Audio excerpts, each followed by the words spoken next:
কিছু নেতা কর্মীরা সাদাবাজারা কুতুবদিয়ায় সন্ত্রাসের রাজ্য কায়েম করেছিল। কিছু কিছু তাদের দোসরেরা আজ কুতুবদিয়ায় অবস্থান করতেছে।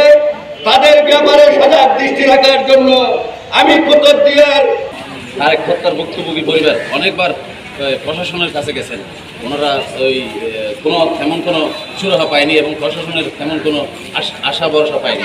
পরবর্তীতে দেখলাম যে আপনার ফরহাদ হত্যা মামলায় ওখানে অনেক আছে যেগুলো আমরা দেখেছি, শুনেছি, ওনাদের কাছে গেছি, আমরা ওদের সাথে কথা বলেছি, আমরা জানতে পেরেছি আসলে যারা নাকি আমার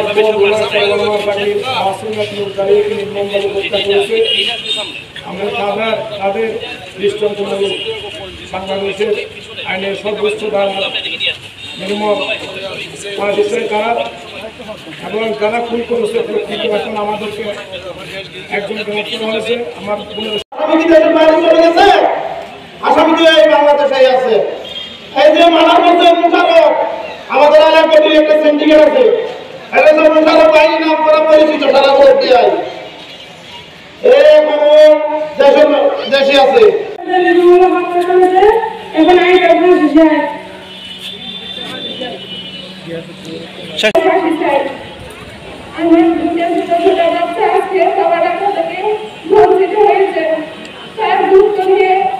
আমি একজন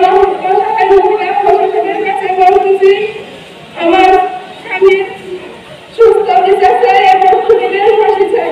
আপনারা সঠিকভাবে আমার স্বামীর খুনিদের বিচার নিয়ে আসবেন। মানুষকে ফোন করা হচ্ছে, তাহলে আমরা এখানে আছি কেন?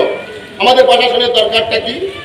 যদি প্রশাসন আমাদের সেফটি দিয়ে করতে পারি নাই, আমি প্রশাসনকে অনুরোধ জানাবো কার নেতৃত্বে এবং কার মাধ্যমে এবং কার ইঙ্গিতে সেরাই এই খুনিরা অস্ত্র পাচ্ছেন এবং পত্র পাচ্ছেন।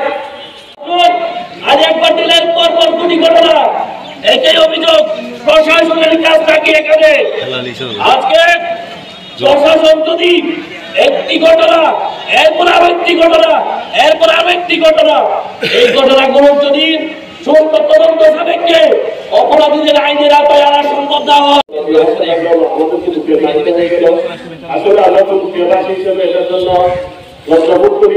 কারণ আমরা যখন বাইরে থাকি আমাদেরকে অনেকে তর্ক করে, আপনাদের কোনো করি আসছে না না আপনারা সবাই আমার সালাম গ্রহণ করুন। আসসালামু আলাইকুম। আপনারা জানেন